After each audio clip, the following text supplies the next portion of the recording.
landi-landi mo! Layas!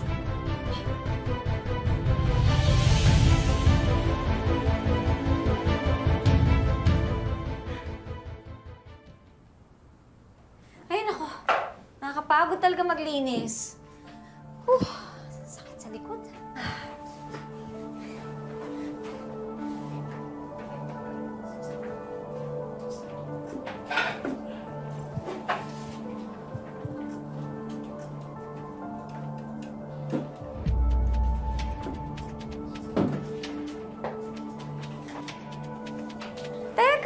Teka. Bakit si Badong nagde-deliver ng tubig dito?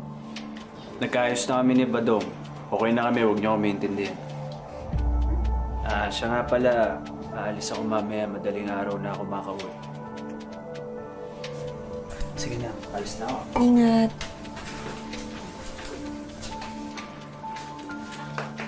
Ano? Last week ko pa alam Na? nagkabati sila ni Badong. Ha? Nakita ko sila naglalakad palabas ng mot-mot.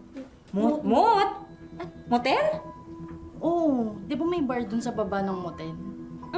Malamang nag-inuman. Alangan naman na nag-check-in. Ano ba kayo?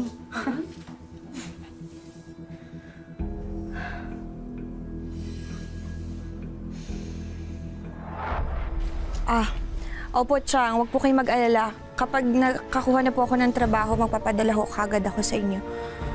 Opo, tatawag na lang po ako ulit, ha?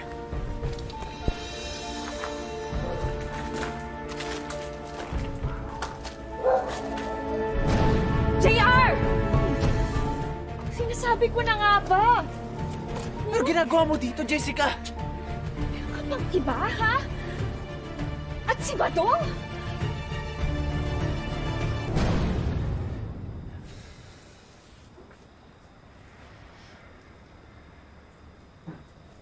Jessica, nung naging magkaibigan kami dalawa ni Badong,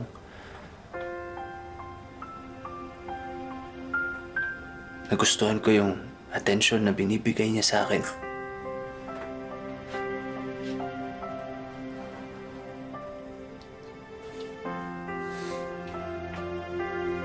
Tapos, doon ko na-realize na kaya ko pala magmahal na isang lalaki.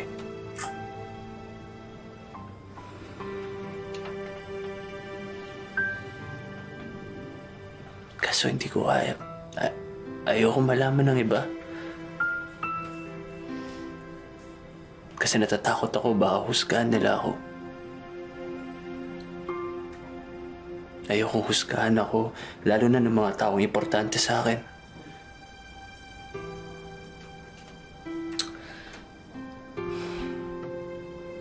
Pero, hanggang kailan mo itatago yan?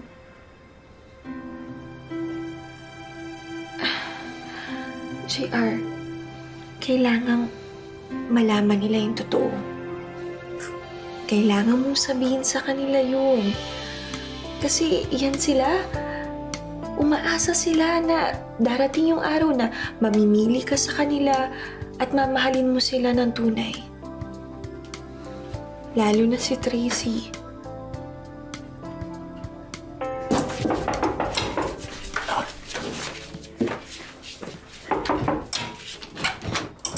Tracy. Ano ginagawa mo dito, ha? Hindi ba, teka lang, hindi ba si Abby dapat ngayon? Nakausap ko si Abby. Nakipagpalit ako sa kanya ng araw. Niloloko mo ba ako? Ha? Hindi. Totoo sinasabi niya. Alam niyo, dapat sinasabi niyo sa akin yung mga desisyon niyo eh.